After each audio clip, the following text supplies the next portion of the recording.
Instituição de ensino no Brasil abre inscrições para 80 bolsas de estudos em universidades americanas. Boa ação! Comunidade brasileira promove bazar beneficente e 100% da renda será destinada para caridade. Decisão histórica. A Suprema Corte Americana determina que qualquer pessoa tem direito de porte de arma em local público. Inverno cripto. Alta da inflação afeta o mercado das criptomoedas que entram em fase de desvalorização. E tem festa no cinema. Longa-metragem produzido por brasileiros é premiado em Festival de New York.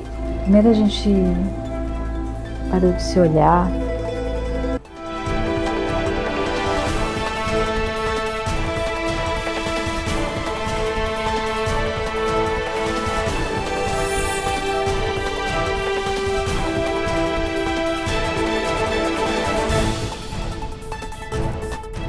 Olá, boa noite. Boa noite. Já imaginou estudar em uma universidade como Yale, que tem mais de 3 séculos de história, ou em um dos mais renomados centros de pesquisa do Texas?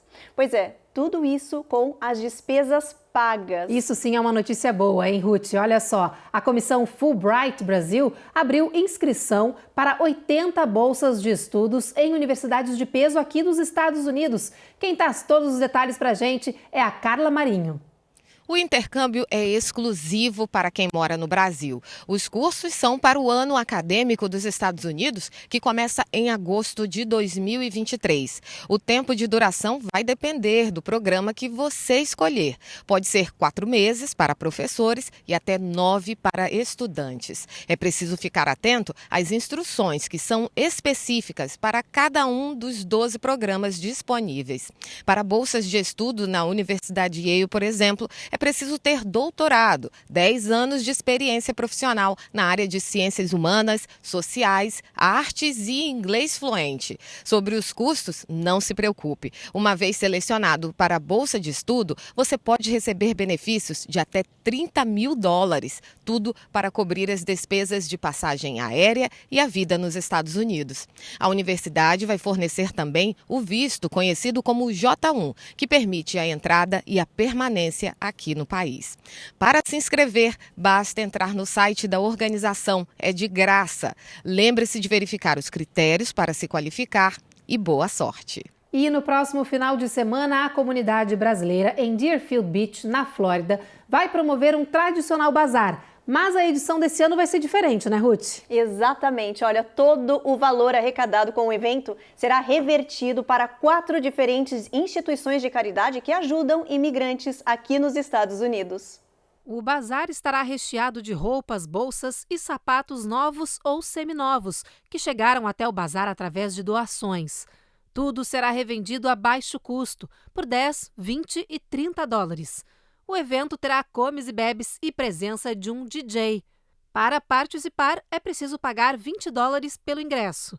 Toda a verba arrecadada com o bazar beneficente será revertida para caridade. 100% da renda arrecadada será destinada para 4 instituições sem fins lucrativos. Uma delas é o Grupo Mulheres do Brasil no sul da Flórida, no nosso trabalho de combate à violência doméstica. Outra é a Welcome Baby, que prepara enxoval para crianças de 0 até 1 ano. Também para a Justin Love Foundation e a SOS EB Kids. O evento, no domingo, começa às 2 da tarde e vai até às 7 horas da noite. E agora a gente fala de uma notícia que repercutiu em todo o país. A Suprema Corte Americana decidiu a favor do direito de porte de arma em público. Essa decisão histórica, considerada uma vitória para os defensores de armas, acontece exatamente no momento em que o país vive uma onda de tiroteios e massacres.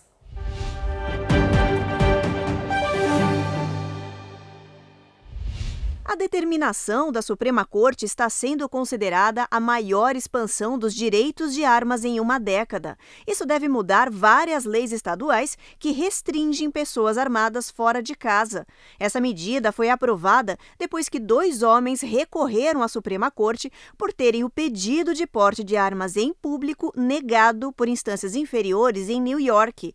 A Suprema Corte considerou as restrições do Estado inconstitucionais, usando como como base a segunda emenda da Constituição americana, que dá direito ao cidadão comum de ter uma arma. Com essa decisão histórica, o tribunal derrubou também uma lei secular de New York, promulgada em 1913, que restringia o uso de revólveres e rifles, por exemplo, em público. Por causa dessa medida, será possível questionar leis similares em outros estados. Cerca de 80 milhões de pessoas vivem em territórios americanos que restringem o porte de armas de fogo em público. A medida vai na contramão do governo Biden, que vem defendendo leis mais rígidas para diminuir o número de tiroteios e massacres que vem assolando o país nos últimos meses. O caso mais recente foi a invasão da escola de Uvalde, no Texas. Um jovem de 18 anos invadiu o local e matou 19 crianças e 2 professoras a tiros. No Congresso, republicanos e democratas discutem uma nova medida que, se aprovada, pode virar lei nesta semana. Ela aumenta o controle na venda de armas. Entre as ideias estão o aumento da fiscalização de antecedentes criminais, a proibição da venda para pessoas com histórico de violência doméstica ou comportamento suspeito e a chamada bandeira vermelha, que autoriza a justiça desarmar pessoas consideradas de risco para a sociedade. Essa decisão é uma decisão relativamente esperada e ela reflete a composição ideológica atual da Suprema Corte dos Estados Unidos. Normalmente, quando a gente analisa a Suprema Corte, nós olhamos os juízes que são mais conservadores, juízes mais liberais e, eventualmente, alguns juízes que são moderados, que podem votar num momento com os liberais, no outro momento com os conservadores. Atualmente, a Suprema Corte norte-americana, que é composta por 9 juízes, 6 desses 9 juízes têm tendência mais conservadora, ou seja, uma interpretação mais conservadora da Constituição. E 3 desses juízes têm uma interpretação mais liberal da Constituição. E justamente o que nós vimos foi uma decisão 6-3, ou seja, os juízes mais conservadores votaram a favor do direito de andar armado nos Estados Unidos e os juízes mais liberais reconhecem o direito dos estados de restringir este tipo de direito.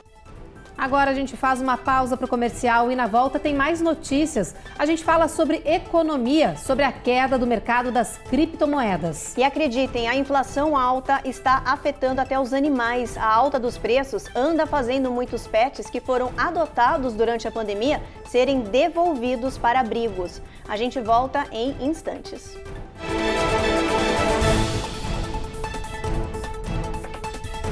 Américas no ar. Oferecimento BB Américas, a nossa gente faz a diferença. Ultimate Car Solutions, excelência na compra do seu carro é o nosso compromisso. Reduce Chip, melhore agora a sua qualidade de vida. Royal Mortgage USA, porque você merece o melhor.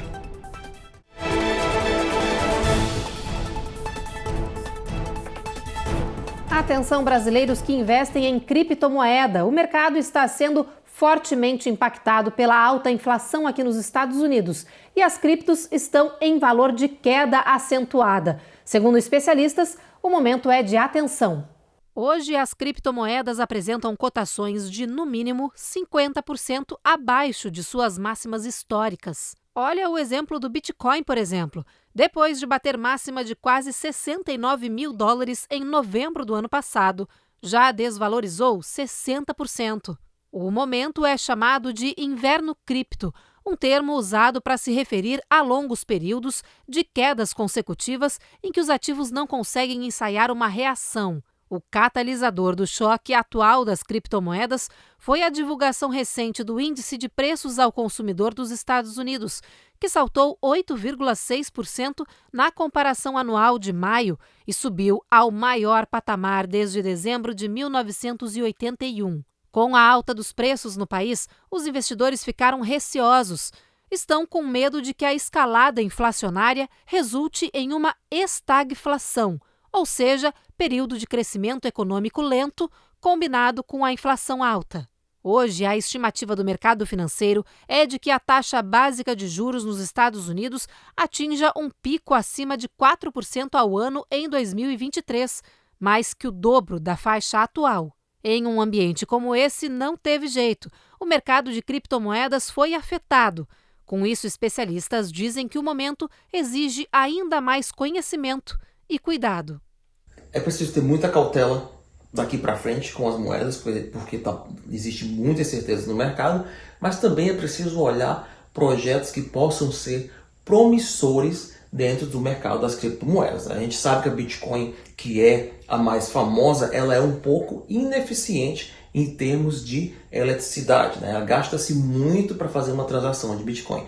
Então minha dica seria procurar moedas que sejam bem melhores em relação a transações rápidas e ao custo de transações. Essas moedas elas podem ser muito promissoras para o futuro. Você pode comprar uma moeda hoje em dia por $1 e ela pode virar até $1.000. Essa é a minha dica.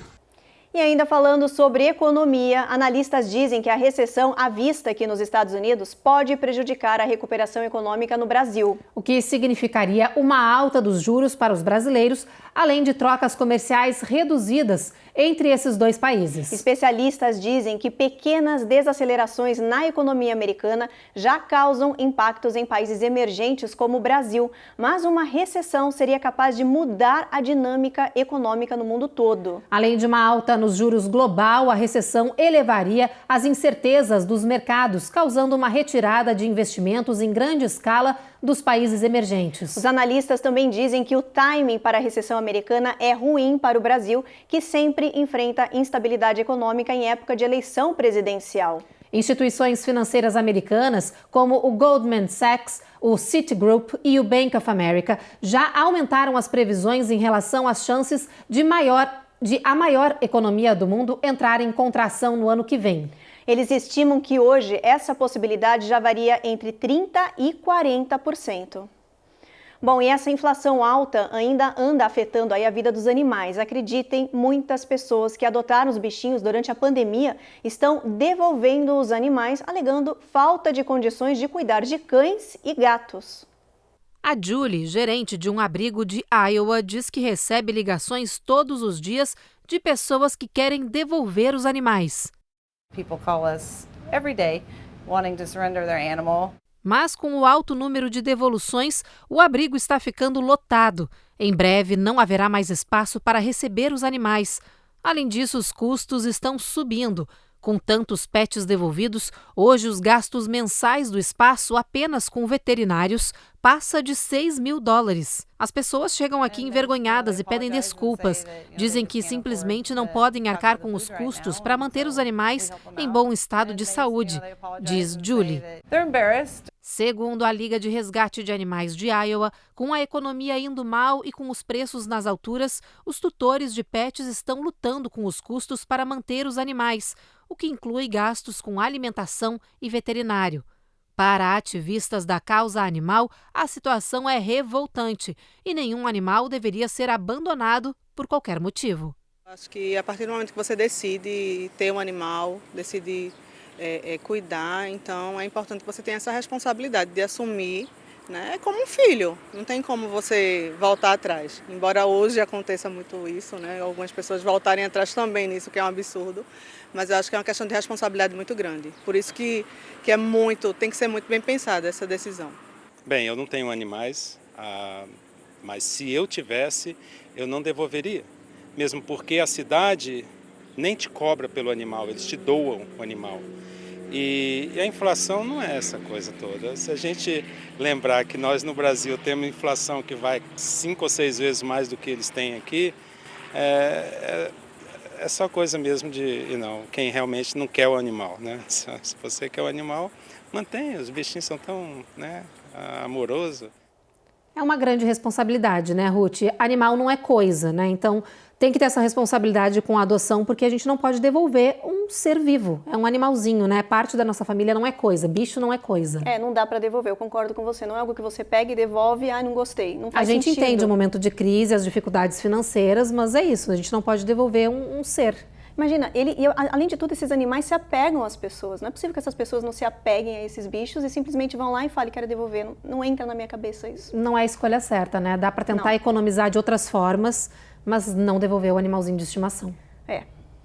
E depois do comercial, a gente fala sobre a onda extrema de calor que atinge o país, fazendo as temperaturas passarem de 3 dígitos. E a culpa é do fenômeno Laninha. A gente também te conta a história impressionante de uma mulher de New York que era mantida refém e conseguiu ser resgatada depois de pedir socorro através de um aplicativo de entrega de comida.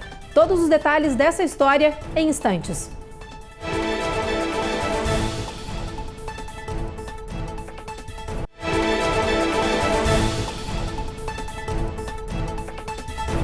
Já estamos de volta e para falar de calor, os termômetros estão subindo e atingindo níveis recordes. Segundo o Serviço Nacional de Temperatura, 60 milhões de pessoas estão sob alerta de calor extremo aqui no país. Pois é, o planeta segue cada vez mais quente e com temperaturas perto do topo do ranking. Este ano, muito desse calor é provocado pelo fenômeno Laninha. E quem explica isso pra gente é a Eloá Orazen. Vale da Morte. Com temperaturas superando frequentemente a marca dos 50 graus Celsius, não é por acaso que esta região da Califórnia leve um nome tão apocalíptico. O deserto de Death Valley é o lugar mais quente de todos os Estados Unidos. É muito quente mesmo. No verão, temperaturas que a gente não tem no Brasil, né? Eu sou da Bahia de Salvador e não tem comparação. Aqui no verão é uma média de 44 a 45 graus Celsius. Mas neste verão, talvez não seja necessário dirigir até o deserto para sentir na pele este calor extremo. Graças a uma série de fatores climáticos, inclusive a perseverança do Laninha, parte da costa oeste dos Estados Unidos está em alerta. Quando acontece um resfriamento nas águas do Pacífico Equatorial, ou seja, as águas próximas à linha do Equador, né, ela resfria em média menos 0,5 graus Celsius, e isso acontece que muda a dinâmica da atmosfera naquele local. E quando muda a dinâmica da atmosfera naquele local, acontece que toda a dinâmica dos países próximos ao Pacífico também muda. Um dos efeitos colaterais mais conhecidos do Laninha são as secas severas durante os meses de verão, o que pode ser bastante grave para a Califórnia. Especialistas acreditam, inclusive, que o ano de 2022 pode ver repetir o mesmo cenário desastroso de 2021, quando mais de 2 milhões de acres de vegetação foram queimados só na Califórnia. E é assim que a parte oeste dos Estados Unidos nos mostra que tempo bom nem sempre significa céu claro e sol forte, mesmo para quem está acostumado às altas temperaturas. Eu tenho contas de $500 a $700 de ar-condicionado por mês. Aqui, principalmente na área do deserto, Palm Springs, você tem que fazer aquele budget, né? Reservar aquela renda, porque sobe muito durante uns 4 meses. E por causa dessas temperaturas recordes aqui no país, as autoridades estão chamando atenção para uma situação dramática que vem crescendo. A morte de crianças dentro de carros quentes. Pois é, só no ano passado, 1.577 crianças morreram por causa do excesso de calor dentro dos carros. Isso equivale a um aumento de 56% nos últimos 3 anos. 2 casos aconteceram esta semana. Um bebê de 3 meses morreu depois de ter sido deixado dentro de um carro quente na Pensilvânia. As equipes de socorro tentaram reviver o menino, mas ele foi declarado morto no local. No Texas, um garoto de 5 anos também não resistiu ao calor extremo e morreu depois de ficar 3 horas sozinho dentro de um carro quente. A temperatura no automóvel era de 123 graus Fahrenheit. A mãe disse à polícia que esqueceu o menino no carro porque estava ocupada com os preparativos da festa de aniversário da filha de 8 anos. Segundo o CDC, o Centro de Controle de Doenças, o número de mortes de crianças em carros aumentou 56% desde 2018. A Administração Nacional de Segurança no Trânsito disse que a maioria das mortes acontece porque alguém esqueceu a criança no automóvel. Segundo as autoridades, basta uma criança ficar 15 minutos num carro quente fechado para a temperatura dobrar num efeito estufa e sofrer danos irreversíveis ou até morrer de insolação. Só no ano passado, 1.577 crianças morreram nos Estados Unidos esquecidas em carros quentes. E agora, olha só essa história. Uma mulher de 24 anos, moradora de New York, acabou usando um aplicativo de delivery para pedir ajuda enquanto era mantida refém. A moça, que não teve a identidade revelada, conheceu um homem por um aplicativo de namoro. E ao se encontrar com ele em um apartamento, a mulher foi agredida, violentada e impedida de deixar o local. O agressor, Kim Mulroy, de 32 anos, confiscou o telefone da vítima, mas ela o convenceu a deixá-la usar o aparelho, alegando que estava com fome e queria pedir comida. Foi nesse momento que a mulher realizou um pedido e escreveu a mensagem de socorro pedindo que chamassem a polícia. Os funcionários do café que receberam o pedido nem pensaram duas vezes e ligaram para o 911. Kimmer foi preso e acusado de 27 crimes, entre eles sequestro e agressão sexual. Após a prisão do morador do Bronx, uma segunda vítima de 26 anos também o denunciou pelos mesmos crimes. Loucura, né, Ruth? Muita. Bom, agora a gente vai para o intervalo e na volta tem alerta para essa época de calor aqui no hemisfério norte. Bombeiros chamam a atenção para a presença de cobras e os riscos de ataques. E a gente mostra também que um filme produzido por brasileiros recebeu o prêmio de melhor roteiro em Festival de Cinema de New York. A gente volta já já.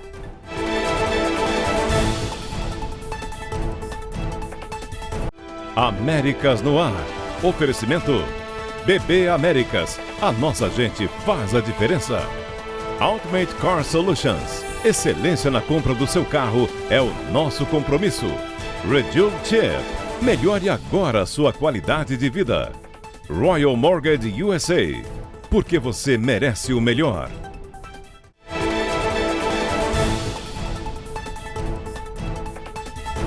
Uma das principais marcas de cigarros eletrônicos do país foi banida. O anúncio foi feito hoje pela FDA, a agência que regulamenta alimentos e remédios. Os produtos chamados Juul, que têm o sabor de mentol e tabaco, estão sendo retirados das prateleiras americanas. As autoridades informaram que a empresa não seguiu as regras de segurança, divulgando as informações de teor toxicológico e, por isso, está sendo retirada do mercado. Os responsáveis da marca anunciaram que vão recorrer da decisão junto à agência. Eles alegam que seguem todas as regras exigidas. Em janeiro de 2020, a FDA considerou ilegal a venda de cigarros eletrônicos com sabores variados, menos o de tabaco e mentol. Olha, na última terça, o governo americano anunciou que vai exigir que os produtos de cigarro reduzam o nível de nicotina a níveis não viciantes. E agora, olha só essa história. Uma mulher no estado de Kentucky acabou passando por um susto ao ser atacada por um animal que estava escondido atrás da porta de casa. Foi uma cobra, gente. Agora imagina o desespero da família. Bom, está tudo bem com essa mulher, mas essa história serve de alerta para essa época de calor, que é marcada por uma presença bem maior desse tipo de bicho. Olha só. Kenley saiu de casa para levar o lixo e quando voltava, tudo aconteceu rápido demais. Ela botou a mão na maçaneta e levou a mordida. Ela me mordeu antes mesmo de eu vê-la, diz a jovem. Kenley nem percebeu, mas a cobra estava enrolada na guirlanda que fica presa à porta de casa. O bote do animal foi perigoso. Por pouco, a garota não foi atingida em cheio em um dos olhos. A mãe dela conta que foi um susto enorme e que correu com a filha para o hospital por não saber se o animal era ou não venenoso. O sargento Daniel Richardson, do Departamento de Peixes e Vida Selvagem do Kentucky, diz que pessoas serem mordidas por cobras venenosas não é algo comum.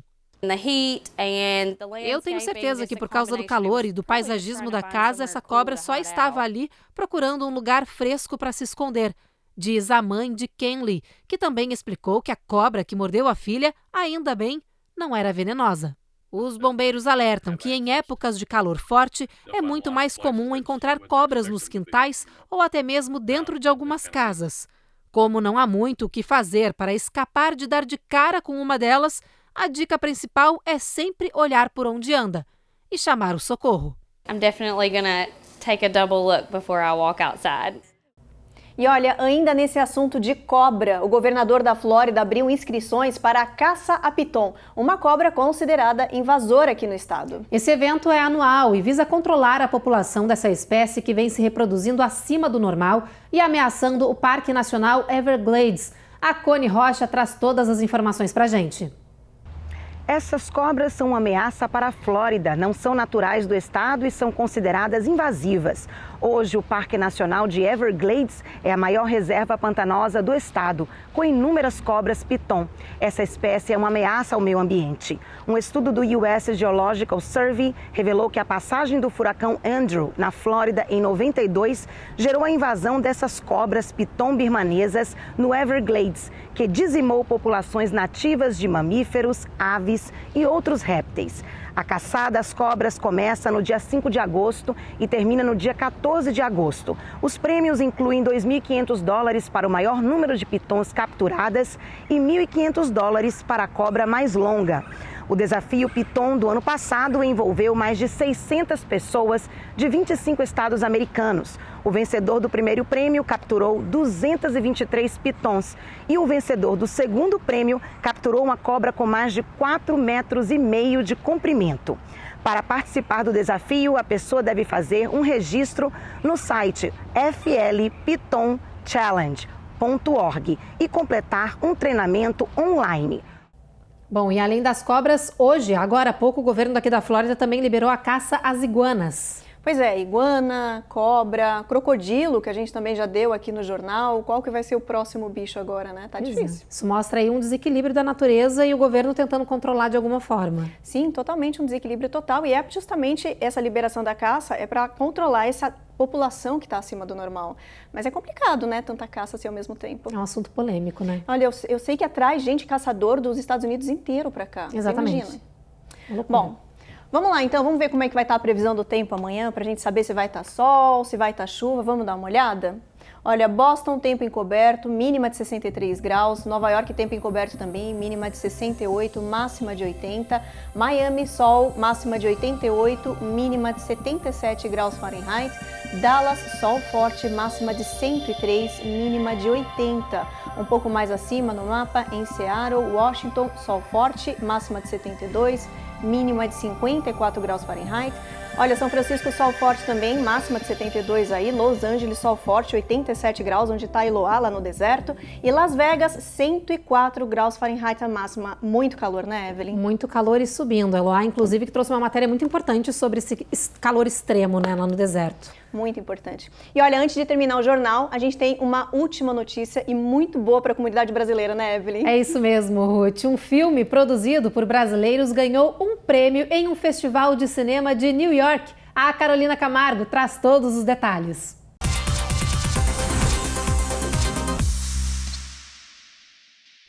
Em sua estreia internacional, o longa brasileiro chamado Entre Raiz e Asas levou o prêmio de melhor roteiro na 14ª edição do New York City Independent Film Festival. A trama é dirigida e escrita por Gabriel Muglia e Vlado Herzog. The winner is Rafaela Navarro for Between Roots and Wings. O filme se passa em Santos e em São Vicente, cidades do litoral de São Paulo. Na história, a protagonista decide sair de casa ao descobrir que o marido está tendo um caso com uma de suas alunas. O filho adolescente do casal sofre com a separação. Produzido de forma independente, o filme foi rodado em 2018. Agora, a história irá atravessar os Estados Unidos e chegará em Los Angeles. A próxima exibição acontecerá no LA Latinx Film Festival, que está programado para agosto. E pra gente foi muito gratificante estar no festival, ser o nosso primeiro festival que a gente foi selecionado e a gente recebeu o prêmio de melhor roteiro, que é um prêmio que contempla todo mundo. Foi uma euforia coletiva de todos que fizeram parte desse coletivo, desse grupo, desse núcleo de artistas brasileiros que se debruçaram sobre essa obra, sobre essa história, sobre esses personagens. É uma história que precisava ser contada, uma história que traz questionamentos bem importantes para o tempo que a gente está vivendo hoje, aqui no Brasil e no mundo.